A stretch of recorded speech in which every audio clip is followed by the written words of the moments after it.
Do you swear from the testimony you're going to provide today's the truth, the whole truth, nothing but the truth, so help you God? Yes. All right, thank you. Please be seated and tell us your name. David Pachmayer. All right, your witness. Yes, thank you. And sir, can you state your full name and spell for the record for us, please? Yes, David Pachmayer, second, D-A-V-I-D, P-A-C-H-M-A-Y-E-R, the second. And sir, where are you employed at? Old County Sheriff's Office. And how long have you been with the Oakland County Sheriff's Office? Since 2016, And what is your current title with the Sheriff's Office? I'm currently a detective in Rochester Hills, And how long have you been a detective? about a year and a half. Okay. And prior to being a detective, while you're employed with the Oakland County Sheriff's Office, how were you employed with the Sheriff's Office? I originally began as corrections officer, then road patrol. Okay. And prior to your employment with the Oakland County Sheriff's Office, did you have any other law enforcement experience? I was a reserve of Macomb County, And how long was that for? probably about 7 years, 6 years. Okay. And back in October of 2024, were you assigned to the Rochester Hills substation? Yes, Were you a detective at that time as well? correct. Okay. On October 10th or October 11th, 2024, were you one of the detectives that arrived on scene to the house on Newcastle Drive? Yes. Okay. And as a detective that was involved in this case, can you describe some of your duties or what was your responsibilities when you arrived on scene? I initially arrived on scene, started the investigation with other detectives there. Eventually, I handled a lot of the work on the case, retrieving videos, finding evidence for the case. And how do you get assigned those particular tasks? Usually there was an OIC. Originally it was Detective Connolly, and then I kind of helped him out with it because I think he was ill. And then our detective sergeant signed a lot of details. Okay. So would it be a fair characterization that you were heavily involved in the investigation, but you weren't the assigned officer in charge? Correct. Okay. During your investigation, were you made aware of a vehicle that may have been involved with the incident at Newcastle? Yes. How did you become aware of that? Detective Downey actually received a call from Officer Hill from DPD. He mentioned that earlier in the day, around 12:15, he came across a vehicle fire. So there was you got a contact by the Detroit Police Department about a vehicle that was on fire. Correct. And how did it come to be that this particular car was that you thought to be involved with this incident? That officer there on scene took some pictures at that time while it was burning because he thought it was suspicious, and he sent it to us. Right. And prior to that, did you guys put out any information regarding what type of vehicle it could possibly be? I believe there was a VOL put out. Okay. And then you were contacted by another law enforcement agency that vehicle may be important in your investigation? Correct. Okay. And when another detective in your office received that information, what did you do personally with that information? Actually, myself and Detective Downey went down to the DPD impound yard to look at the vehicle. And where is that impound yard at? I can't recall the exact crossroads on it. It was in the city of Detroit? It is. Okay. And do you recall what day you went down there? It would have been the same day, October 11th. And what did you observe about this vehicle that you saw in that impound lot in the city of Detroit? The vehicle matched the description that was captured on a ring camera on Newcastle.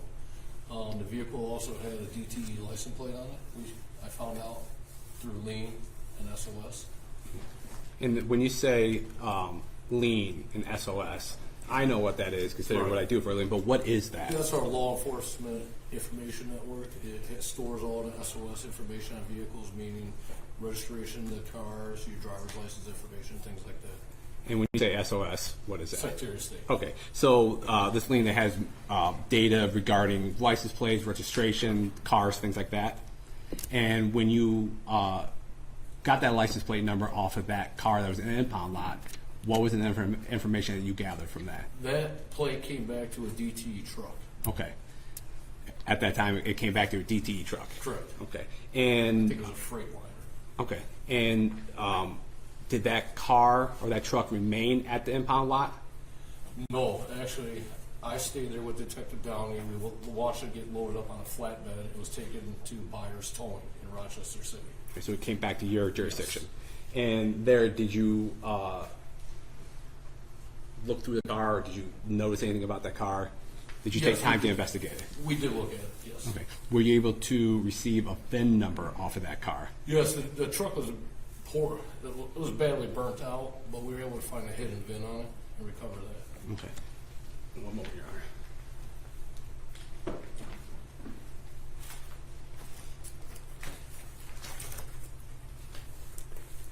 Now, may I approach the witness?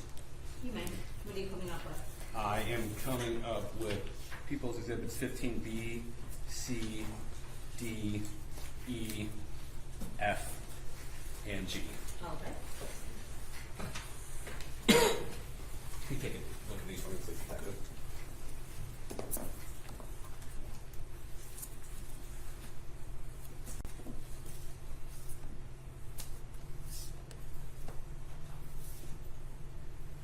And do you recognize those photographs? Yes. How do you recognize those?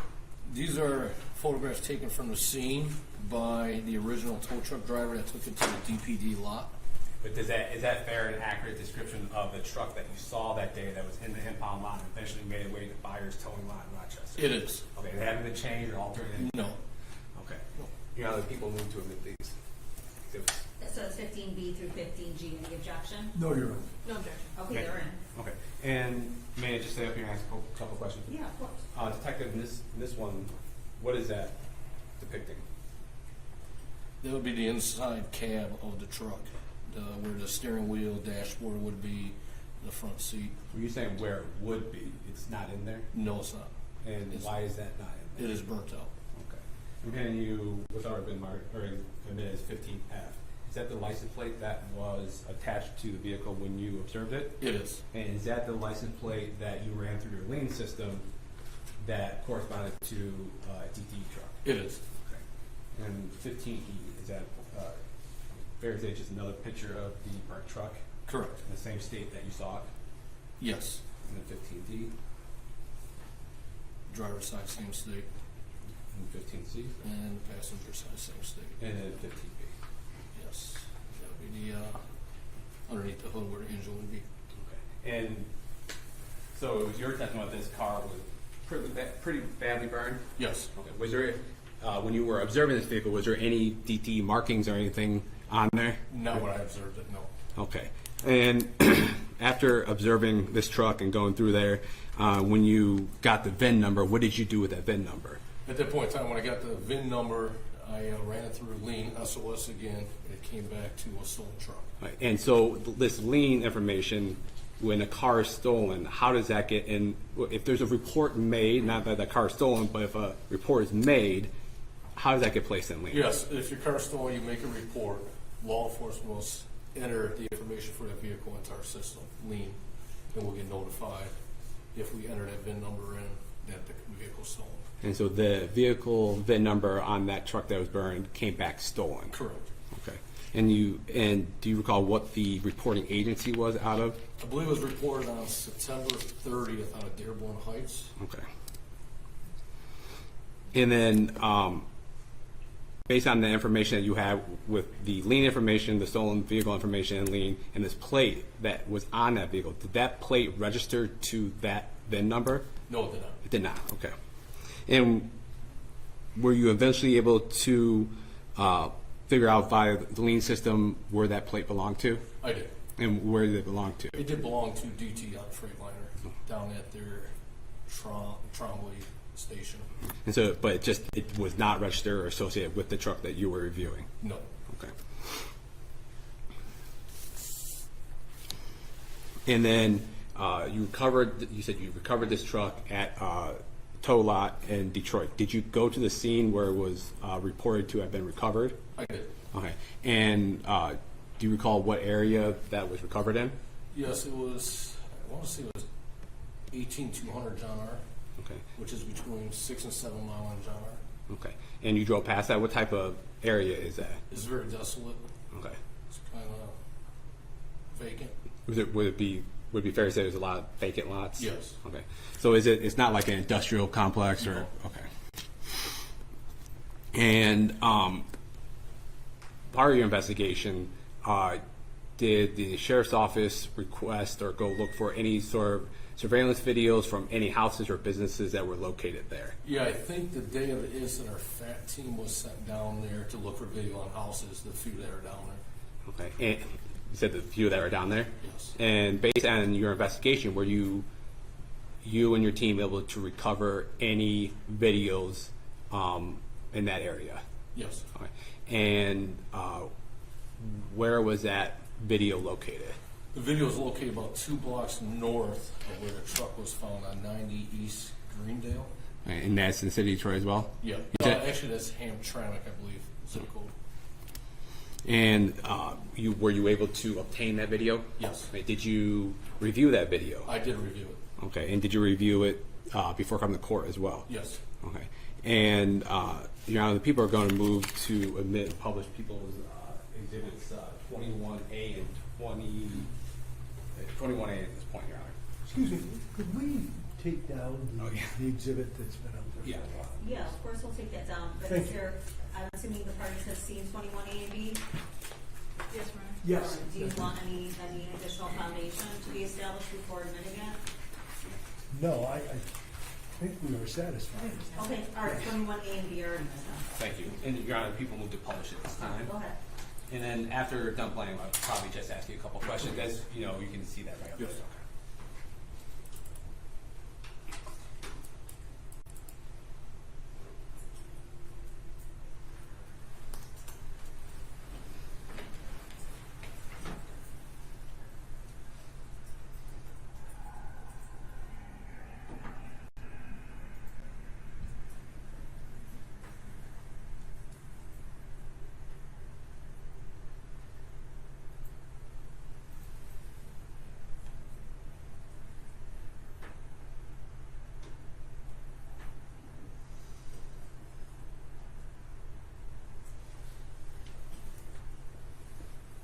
And Detective, do you recall what time of day this video was that was recording? 12/11. And what date was that? It was on October 11th. Okay. And so at about 12 o'clock afterwards, was that after the 911 call that came through from the Newcastle address? Yes. Okay. And when we were watching that video, we see a truck drive up and to the left of that video. Would that be fair to say? Correct. It was driving westbound. Westbound. Is this is this a two-way street, one-way street? It is a one-way street. You want to go west. Okay. And so west of what we just saw there, what's over there? That would be John R. Okay. And it was your testimony that it was a couple blocks away that this burned out car that you reviewed was located there. Correct. It would be south of there. It would be south of there. Yes. Okay.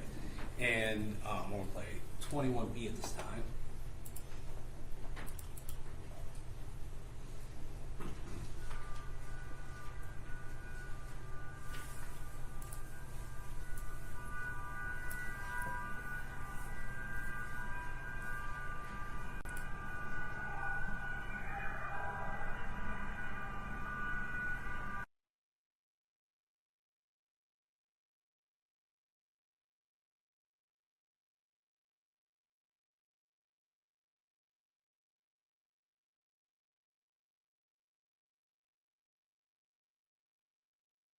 Was that the car that we just saw, was it traveling in the same direction that we just saw that white truck? Correct. At 12:16. And based on the information you have in your investigation, that car that we just saw, was that significant in your investigation of this particular crime? Yes. And how did that particular car that we just saw in there, how did that become important to your investigation? That car was eventually identified as defendant Hernandez's Jeep. Right. And what type of car was that? It's a Grand Jeep Cherokee. I think it was a 2020. Okay. And so during your investigation, that car came to be linked to defendant Hernandez? Correct. Okay. And do you recall what time of day, this clip that we just watched, what time of day that was after the first one that we saw? That was 5 minutes after the DTE truck went by, 12:16. Right. So the first video showed the DTE truck, and then the second video shows a car that resembles a car that was associated with Ms. Hernandez. Correct. Okay. And then just off the screen, a little while later, that car is recovered, burned out. Correct. You know, you hear the explosion in the video. That's the sound that you believe you were hearing? Yes. Okay. And then at some point, were you made aware or were contacted by Home Depot asset protection, or how did that come about? Yes, Detective Durfee actually contacted Home Depot Asset Protection to see if they could link up purchases of certain items at the same time, which he requested a high-vis vest in Gorilla Tape. Okay, so would it be fair to say you had information or items that would potentially be associated with the Newcastle address or your investigation? Correct. And that information was then relayed to Home Depot? Correct. Okay. And would it be fair to say that Home Depot then reached out to you guys and provided video and possibly receipts? It was requested, we requested Home Depot to look up these certain items, see if they were purchased, and then look into video. And as a detective, is that common practice or something you have done in the past during investigations? Yes. Okay, so you reaching out asking for a reverse item lookup, this wasn't outside of your normal standards of investigation? No. Okay. So be fair to say that certain items are given to an LPO or asset protection person from Home Depot. They do what they do and then potentially submit either video or in-store receipts related to those items. Correct. Okay. And then after receiving items and other investigations, you can review videos and see if that matches anything that you guys are looking for. Correct. Okay. In this particular case, did they send you videos that were associated with those type of items that you requested? They did. They sent us a transaction receipt and video. Okay. And when those were obtained, did you review those items? Yes. Okay. And, Your Honor, the people are going to move to admit and publish People's Exhibit 19A at this time, and I'll hold off on 19B after a couple of questions.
And is that the only video that Asset Protection from Home Depot sent you? No. Is that the one from, this is the one from Allen Park Lowe, right? Correct.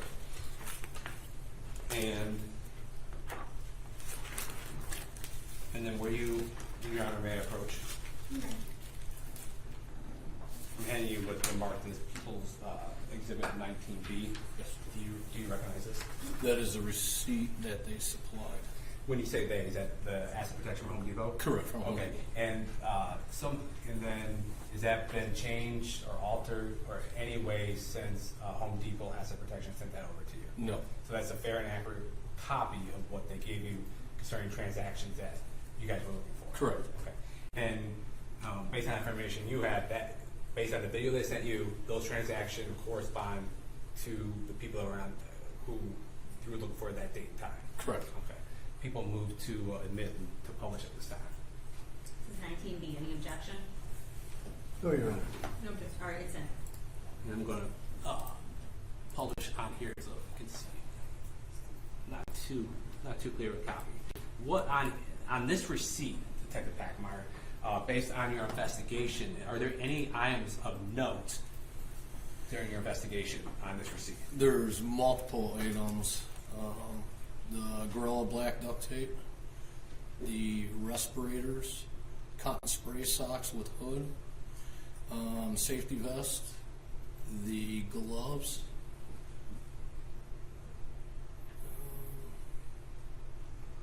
I believe the poncho. And why were those important or significant to your investigation? The Gorilla Black duct tape was used at the scene of the crime. The suspects were wearing the respirator with the high-vis safety vest and the gloves, along with the cotton spray sock. And that's based on your observation of the Ring video camera that was taken from the Murray's household from the night of the 10th and the 11th. Correct. The morning of the 11th. Okay. Yeah, may I approach the witness? Thank you.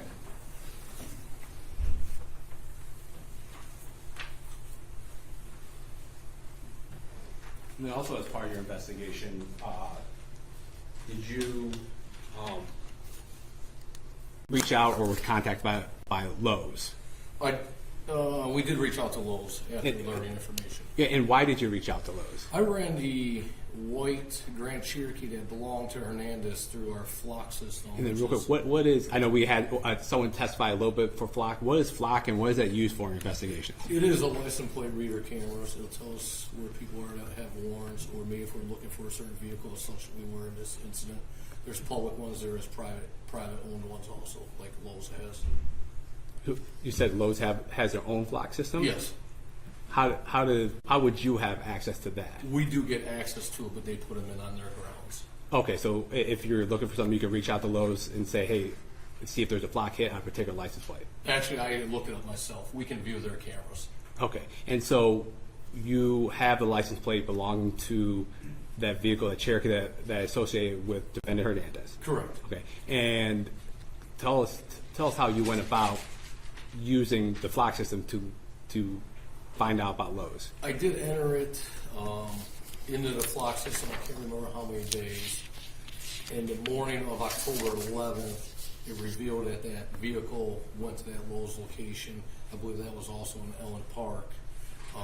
Their cameras capture images going in and out of their parking lot of vehicles from their driveways. So you plug in or type in the license plate Correct. into their Lowe's system, and this particular occurrence that you're about to testify to pops up. Yes, And then with pictures of the vehicle. okay, and then once you receive that, what do you do with that information? At that point in time, I believe Detective Durfee contacted Lowe's, and we were able to recover surveillance videos of the subjects in that vehicle there. Okay. That time that is recorded on flock through a low security video, do you recall what day it was and what time of day it was? It was October 11th. I want to say it was around 9:30 in the morning, 9:34. And based on your information that you had from the investigation and responding to the Newcastle address, would that be before the incident that you were responding to? That would be before. Okay. And do you recall what city this Lowe's was located in that was that Hernandez's vehicle was spotted on the flock I camera? believe it was Allen Park. Allen Park. Okay. The people are going to move to omit and publish people's exhibits 20A and 20B at this time, Your Honor. Any objection? No, I have no. No objection. All right, the A and B are in and you may publish. Thank you. And Detective, when you received the videos, did you review those videos? I did. Okay. And when those videos came to you, were they broken up in clips and things like that? Yes. Okay.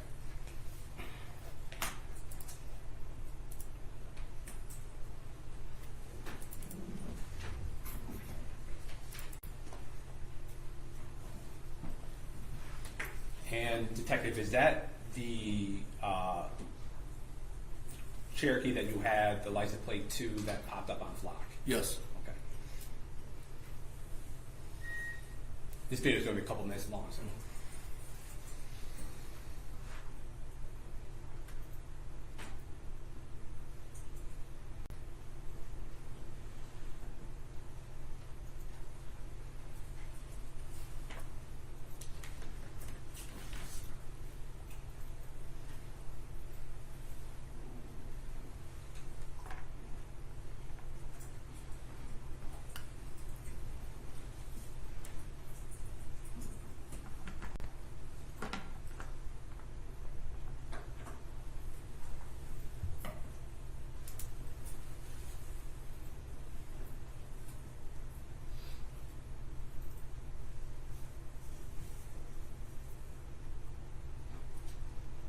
And Detective Pachmayer, is that a timestamp down the bottom of the screen? It is. And what is that? It is right now currently at 9:27 a.m. on October 11, 2024. Thank you.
Detective Pachmayer, they all came over the clips, and it would be fair to say that I just presented these all together. Yes.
approach the witness?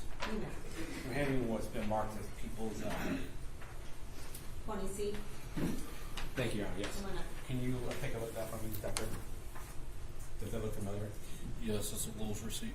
And is that a fair and accurate copy of a Lowe's receipt that was given to you by?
Or do you want me to continue the direct? No, we'll stop right now, so if there's anything else that's not rushed, and then we'll just pick up tomorrow morning at 8:30. Detective Bill will be under, also please discuss your testimony with anybody Yes, sir. between today and tomorrow. And ladies and gentlemen of the jury, I will see you back here tomorrow morning at 8:30 a.m. Thank you.